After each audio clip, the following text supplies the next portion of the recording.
We're here on a very special, fascinating place. That's the new storage facility of the Porsche Museum. Porsche history is so rich in tradition, and it's a so huge variety.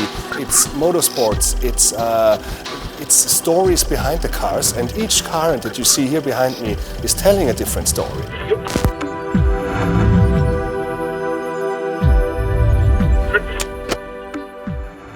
To maintain the Porsche history is not only our mission, it's our obligation.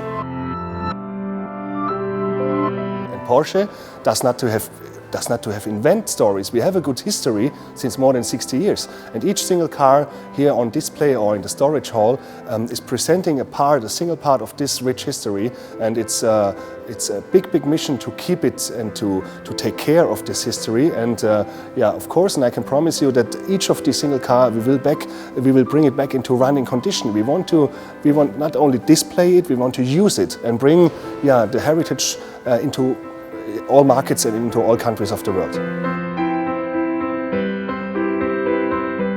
Here we store our museum's collection, more than 500 cars, and for me that's a magnificent place because here you can feel, you can see, you can smell the Porsche heritage of the last 8 decades.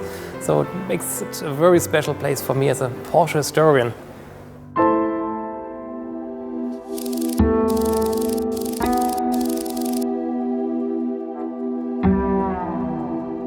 Our collection is always good for some surprises, and it just recently happened that we found a car we almost forgot about. It's a 924 world record car. This car was inspired in the early 70s by the Mercedes-Benz world record car C111 diesel. Porsche had the idea to create a world record version out of a 924, which should participate on world records about 5,000 miles, 10,000 miles. And so they've made a very highly aerodynamic version of the 924 with a turbocharged and intercooled engine. This was in 1976. But then Porsche realized that Mercedes was working on a successor, the C112, and then they stopped the project because they were not sure if it would be successful at the end, and that's the reason why this car was never used for world records.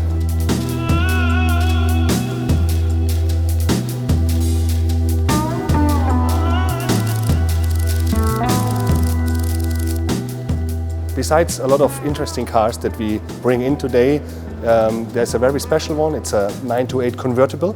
It's just a one-of-a-kind. This car is made as a prototype, but if you look at this car, you can easily put it into a showroom all over the world because it looks like a car of today. And in my opinion, it's one of the most fascinating prototypes the Porsche ever built.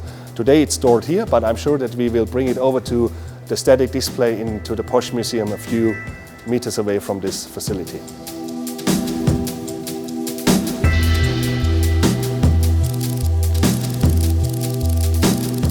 We have many cars here which were not on public in the last 3 decades. Cars like the Type 984, the Porsche Junior here. This was a kind of predecessor of the Boxster from 1984, 1985.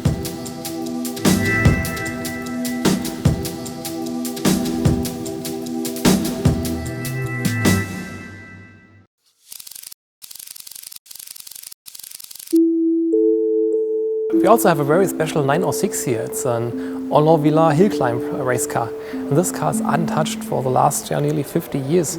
And you can see that it has some little damages on it, but the car is absolutely original. The 906 hill climb car was specially made for hill climbs, which means the wheelbase is shorter. It was a lightweight concept. The European Hill Climb Championship was very important for Porsche in the second half of the 60s. And Porsche was able to win this championship 3 times in a row.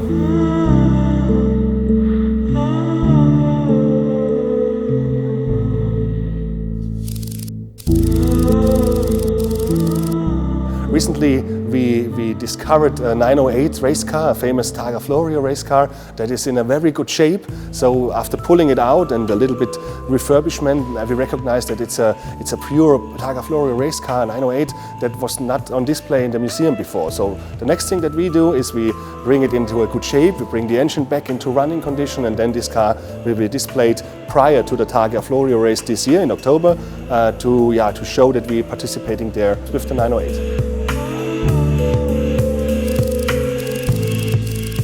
In the early 1970s there was an oil crisis, and for that reason Porsche was working on new concepts of automobility.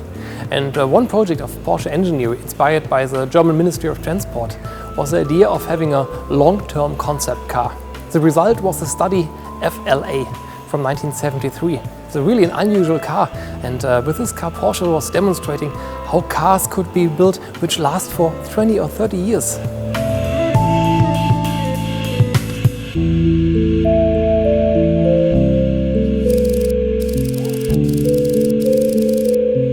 A highlight car that is being brought in today is a 996, a 911, which is completely bulletproof. And in particular, this is so interesting for me because I worked for Mercedes a long time, and normally Mercedes claimed that they build bulletproof cars, you know. And this was, in the last years of Porsche, Porsche tried to do bulletproof cars, which is very, very unusual. And the car looks like a complete regular 996, but it weighs, I think, around 3 tons. And but this bulletproof car I have to drive, and it's my personal favorite for today's entry of museum cars. You never know, perhaps you need it.